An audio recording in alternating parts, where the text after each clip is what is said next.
हर तरफ सुर्ख झंडों की बहार। स्पेन की जीत पर फैंस खुशी से सरशार। स्पेन दूसरी बार वर्ल्ड चैंपियन बना तो मेटलाइफ स्टेडियम में जश्न शुरू हुआ।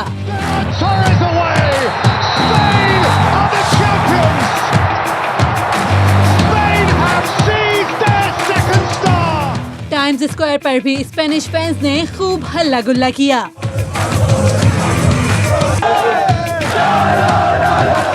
मैड्रिड की गलियों में स्पेन के चाहने वाले टीम और खिलाड़ियों के लिए नारे लगाते रहे। दूसरी जानिब ब्यूनस आयर्स में शिकस्त पर मद्दाहों के दिल टूट गए। गुस्से में फैंस ने पुलिस पर पथराव किया।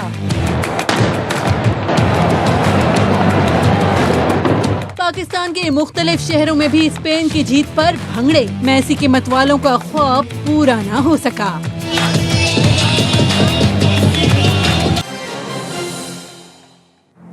Glad to have you back once again to Sports Room। और Spanish team the world champion Spain वापस पहुंच गई है। कुछ मनाजिर आपको वहां से दिखाते हैं।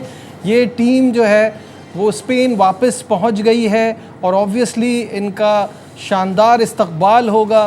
The winners of the world cup 2026।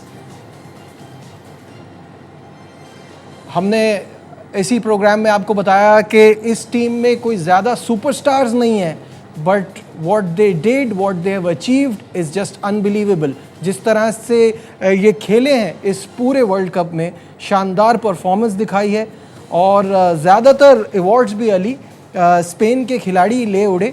जैसे कि आपने कहा कि जब मैंने ये बात कही थी कि ज़्यादा सुपरस्टार नहीं है, तो आपने कहा रॉड्री के अलावा, तो रॉड्री इनके कप्तान गोल्डन बॉल विनर रहे। क्या शानदार परफॉर्मेंस रही इनकी। सिमोन गोलकीपर सीमॉन गोलकीपर इनके बहुत ही ब्रिलियंट परफॉर्मेंस उनकी तरफ से। ऑब्वियसली उनको वो डिफेंस का सपोर्ट भी है। तो record number of clean sheets by Unai Simon. और आप ये देखें ना, बेस्ट प्लेयर जो गोल्डन बॉल है रॉड्री मिडफील्ड इंजन था। ही वाज द कैप्टन भी और सारा जिसको बोलते हैं ना general in the midfield and orchestrator. पूरी टीम को वो करना and he used to sit in front of the defence. जो आपने अभी बात की ना, ये जो record number of clean sheets Unai Simon की हुई है जो वर्ल्ड कप कर, ये उन्हीं की वजह से थी। देखिए जितनी भी अभी रिसेंट हिस्ट्री में मैनचेस्टर सिटी की सक्सेसेस रही जो उन्होंने ट्रेबल विनिंग सीजन जीता, या स्पेन ने 2024 में यूरो जीता, उस साल 2024 में ये world player of the year, best player का खिताब जीते थे।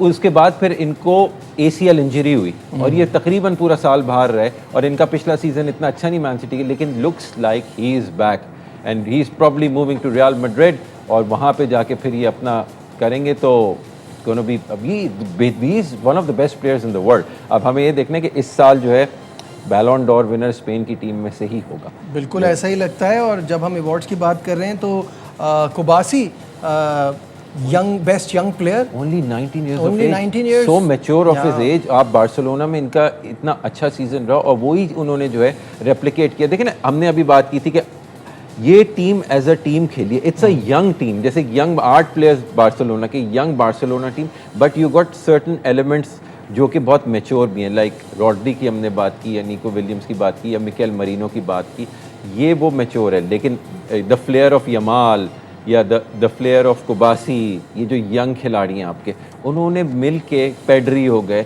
मतलब पेड्री भी Barcelona. So I mean it's a very good mix team sport मिल के। और हमने देखे शुरू में भी नजीब ये चीज़ प्रिडिक्ट की थी कि Spain is going to be one of the semifinalist, देखो जिस तरह उनका वो था। बट इतनी क्लिनिकल परफॉर्मेंस देखे ना, मैंने अभी शुरू में आपको बताया था कि how you grow in the tournament, वो they peaked at the right time. और उस पीक का हमने जो पूरी जो हमने वो एविडेंस देखी थी वो अगेंस्ट फ्रांस देखी थी कि फ्रांस जैसी टीम को उन्होंने कैसे नलिफाई किया। जिस तरह के लिए एम्बापे और उनके ट्रूप्स जो हैं इन उस्मान डेम्बेले, माइकल ओलिसे की कितनी बात हो रही थी कि वो किस तरह Spain made them look very average. बिल्कुल सही बात है। और फेयर प्ले अवार्ड भी इसी स्पेन की टीम को मिला। जबकि कल के मैच में हमने देखा अर्जेंटीना की तरफ से बड़ा अग्रेशन शो किया in the game, during the game and after the game भी। जो जिस तरह की चीज़ें हो रही थी वो सूट नहीं करती। देखिए पोजीशन वाले मैच में हमने देखा कि वहाँ हर्डल्स बने हुए थे, सब ने एक दूसरे से बड़ा हैंडशेक किया, बड़ा ज़बरदस्त रहा, लेकिन फाइनल में जिस तरह आफ्टर द गेम हुआ वो भी कोई अच्छे साइट्स नहीं थे अली। नहीं, बिल्कुल भी नहीं। आई थिंक फीफा को अब इन रेट्रोस्पेक्ट इसके ऊपर एक्शन लेना चाहिए, क्योंकि देखें ये तो कुछ ज़्यादा ही एक्सट्रीम एक्शंस हो गए थे जो कि हमने कभी भी किसी भी फुटबॉल के मैच में आफ्टर द गेम नहीं देखे। और देखें नजीब, ये स्पोर्ट्समैन स्पिरिट की बात होती है।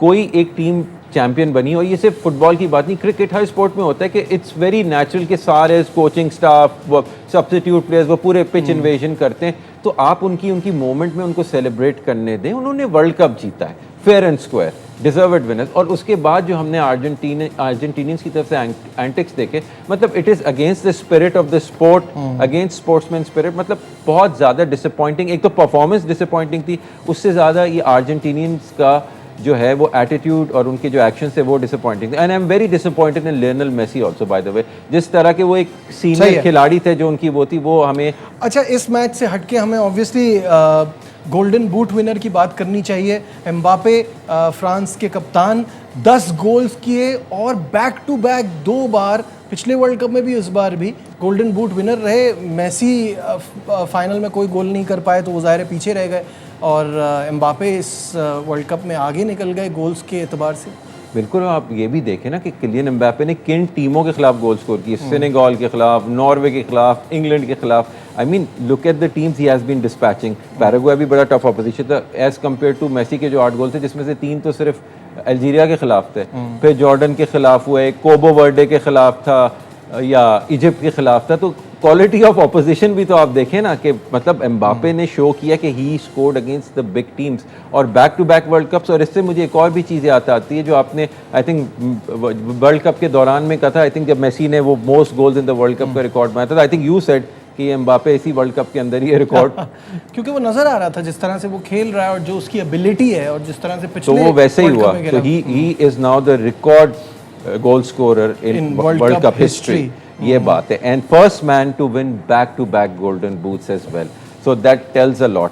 यहाँ पे ये बात है कि अर्जेंटीना को और लियोनेल मेसी की थोड़ी सी लेगेसी की अगर हम बात कर लें तो ये 3rd वर्ल्ड कप फाइनल था लियोनेल मेसी का। 2014 में भी वो वर्ल्ड कप फाइनल में आए थे, जर्मनी से हारे थे, फिर 22 में जीते और अब ये हारे। तो 1 World Cup and 2 losses for Lionel Messi. तो ये बात है। बट आई फील के a lot of head scratching for Argentina। अब ये ज़ाहिर एक एजिंग स्क्वाड है और इनको काफ़ी जो है ट्रांजिशन की ज़रूरत है। अली बहुत बहुत शुक्रिया इस पूरे इवेंट के दौरान ये 48 मैचेस, 48 टीम्स, 39 डेज का जो हमारा साथ रहा, बहुत मज़ा आया। उम्मीद करता हूँ नाजरीन को भी अच्छा लगा होगा। Thank you so much. आज के इस ट्रांसमिशन का हमारा ये आखिरी प्रोग्राम था। What an amazing event, deserving champion Spain. उम्मीद करता हूँ आपने एंजॉय किया होगा। दीजिए अपने मेज़बान नजीबुल हसनैन को इजाज़त। अपना बहुत ख्याल रखिए। अल्लाह हाफ़िज़।